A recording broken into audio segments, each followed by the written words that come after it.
few years ago, several years ago. My parents died. And you got to understand, I am the oldest out of 6 kids. So at this time, my world turns upside down. Life fucking sucked, dude. Literally. I was depressed. I was alone. I was very poor. I started working 3 jobs. I didn't know, like, man, I didn't know how I was going to pay rent, dude. Everything was just, like, coming down. I was, like, going from being a kid. This was the trial, you know? You got to grow up a little bit, all right? And, man, it was tough. Let me tell you, I would lay in bed, have some dark, depressing thoughts. Thought about offing myself a few times. Thought about just, that's it, bro. What's the point of life? I started getting real introspective. I smoked weed, I remember, and I had this depersonalization. It sucked, dude. Started questioning life, started not seeing the meaning in anything, felt like I was out of my body. And let me tell you, dude, you, at this point, if you find yourself in a dark place, say you got all these ailments, you got massive social anxiety, you don't got a girl, you feel fucking lonely, you're not making any money, like, you just, man, there's no way out. Let me tell you, find the light, bro. You gotta find the fucking light. You gotta do something that pulls you out. Or you gotta get motivated for something. In the morning, dude, I remember, okay, you know what? Fuck this shit. Fuck this shit, man. You know, I knew, though, that I didn't want to be there.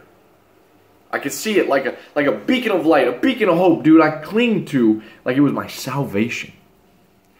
I was going to make my life better. I knew that life could be better, and I never let, this weight pull me down and hold me there for too long, because I kept just fighting it, bro. I would get up, get knocked down, get up again. Again, wake up in the morning, make a cup of coffee, go to the gym, just, get inspired, bro. I started working 3 jobs. I hated it, but man, I started making more money. Started to be able to put food on the table, started to be able to have a decent place. Ended up buying my car. Shouldn't have bought the car when my other one broke down that I bought for $500, which was better than the one that I paid, like $9 grand for. Had to just, man, like be willing. Be willing, dude. That's what it was. It was a willingness. I used to experience this anxiety deep within my stomach. I would have trouble breathing. I would go like this. And I would like do that after every 10 breaths. Literally. You could see me like this. It was like I was never calm. I was very rigid. I had this warrior armor on. And it was because I think I was operating on a constant state of high cortisol, poor, high stress. So my body wasn't relaxed. I was also just trying to survive. And so I wasn't doing anything meaningful. There was no creative outlet for me. I was just in the gym like, coming home, just bored, just trying to find shit to do. I was lonely, fuck, man. Trying to fight the depression, no creative outlet. Nothing meaningful in my life. I remember it wasn't until, honestly, guys, like YouTube fucking saved my life, man. Because I remember making my first video and having a few people appreciate it and be like, man, that was inspiring, thank you. I was like, damn. I'm starting to make it out of my own depression, my own misery.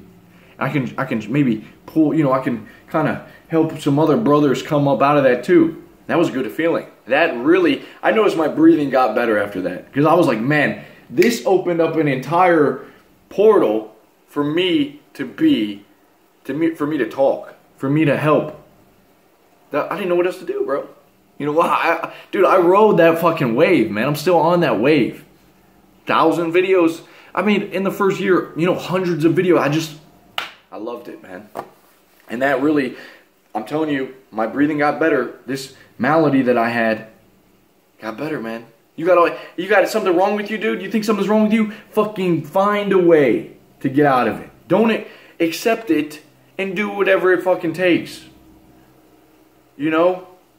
Find something to spark the fire in you when you wake up in the morning. Okay? Look, it is the willingness. And let me tell you a little story. There's this guy giving a lecture, a millionaire. He's into trading stocks. He's into, investing. And he's given, people are paying to come and see him. And one guy in the back who stands up, he's like, listen, it all sounds good what you're talking about, but you're showing us all these charts and these spreadsheets. And look, it's very risky business. And the lecturer doesn't hesitate to respond. He's like, yeah, certainly. Why, certainly. It is very risky business. And the speculator says, well, why do you do it? And he's like, well, I don't know exactly why. But I've gotten here. I just know that I'm willing to do it. And the speculator says, he snaps. He says, well, I'm not. It's too risky. And the lecturer says to him, that's exactly why I'm the one giving the lecture, and you're the one in the audience. You're the one that paid for a ticket to come watch me lecture. And he sits back down, the crowd bursts into laughter. And in that story is something very powerful. It's the willingness to take risk. To take risk, dude. Risk is the critical element to anything. To anything you want, man. A lot of us get very comfortable. We just sort of get in this comfort. It's very hard. You know, it's very hard once you're rooted in a state, you got a solid job, you got a girl, you're married, kids. It's very hard to see life any other way. I have a buddy that has invested $10,000 into a cryptocurrency called XRP. He tells all my friends, dude, I've heard it. Guys, this is the time, dude. You got to invest. It's blowing up. I'm not telling you to invest. Do your research. But he's done his research. He's very adamant. He believes, man. And you know what? It's very easy for me to be like, just like Bitcoin. Last year, I invested in Bitcoin, got in a little bit late, lost a little bit of money. I think that happened to a lot of people. We took our one risk. We used our one risk card. This man's going $10,000 balls deep into a cryptocurrency that he has faith in will take off for the future. Does it matter what I think of him? He's the one willing to take the risk. If for some reason this thing blows up, he bought low, if it goes to $1, this man could be in the hundreds of thousands of dollars. If it goes high, he could make millions of dollars on this one investment. But me, I don't have $10,000 to invest in a crypto, and I'm not willing to risk. It's just like poker. You know that when you go to your friend's house, you're willingly, putting in $20 to play a game. You're willing, if you go to you're willing to buy in with a certain amount of money and lose it all. But you have hope. You have faith that maybe you could double up, you could triple up, you could 10x it, man. You're willing to lose the money in order to gain more. That is so crazy. There's a passage in the Bible, I love this. Jesus is telling his followers, like, look guys, I'm going to have to go to the Jerusalem and I'm going to suffer. And you know what? I may be crucified and I'll die. And Peter, one of his disciples, says to him, oh Lord, we'll never let that happen. That's not going to happen. Not going to let it happen. Jesus says to him, get away from me, Satan. He says, get behind me, Satan. Right to Peter, this one guy he loves. He says to him, get behind me, Satan. Jesus had to die. He came to do the will of his Father. Peter saying that was an obstacle to his path, to Jesus' fulfilling his destiny. And he says, get behind me, Satan. He turns to his disciples and he says, anyone that wants to follow me has to deny himself, pick up his cross, and go with me. You have to be willing to deny yourself, to leave everything behind, your family, your friends,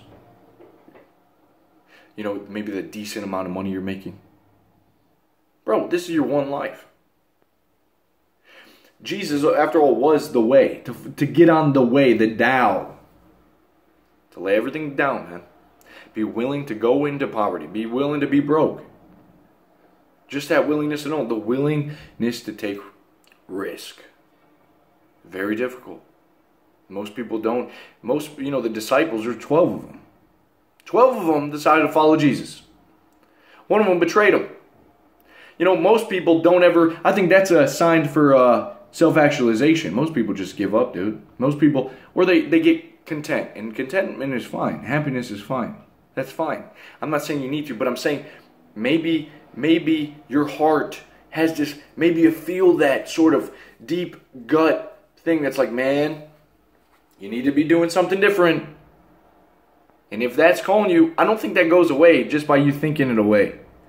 It has to be acted upon. It has to be decided upon. Man, he said, get behind me, Satan. It's a that's a mindset, dude. Nothing's going to stand in my way. Death or victory. That's it. I've decided. Can you imagine? Self-actualization, a hierarchy of needs, Maslow's, you know, a lot of people just stuck on the love. Get married, settle down, have kids. That's fine, but what if your life has more? What if you feel more? What are you avoiding? What are you not committing? What are you scared to take the risk on? I'm not saying it's just money. No, dude, money, we know money doesn't make all people happy. There's plenty of rich people that are miserable, okay? It's about finding something to put your time into, to be creative for, to answer that, I don't know, your life is different than mine, dude. It's different. But find a fucking way to pull yourself out of that blackness, that darkness. Really. Find a way.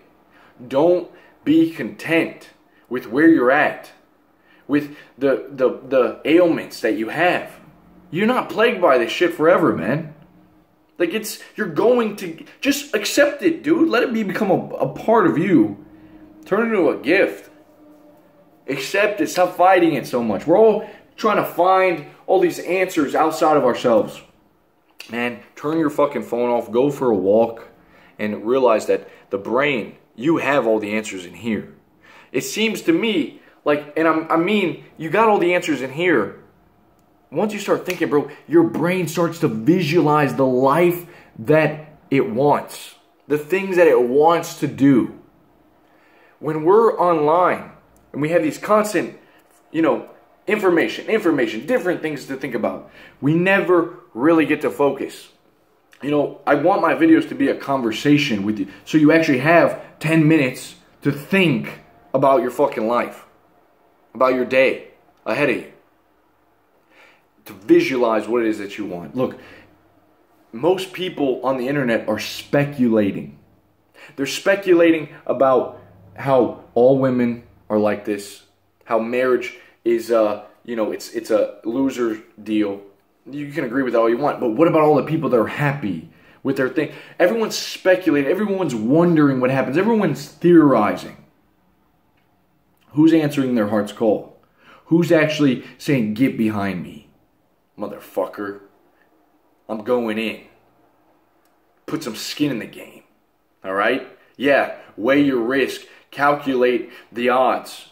But man, you know, if you never ship it, you never call all in. Dude, you're just gonna watch your chips dwindle.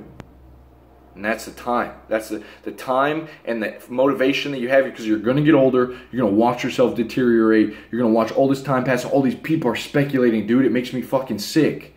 Everyone wants to say what's wrong with the world. No one really, no one's like, who's going out there? Probably not the guys that are speculating. Finding out what they want. Getting what they want, man. You gotta grab that shit by the balls. Every day. Alright? Pull yourself out. Stop being a spectator. Stop being that guy in the crowd that says, well, yeah, it's very risky. We know it's fucking risky, man. I'll have plenty of people tell me that it's risky. Be willing to take the risk. Do or die, baby. Do or die. Death or victory.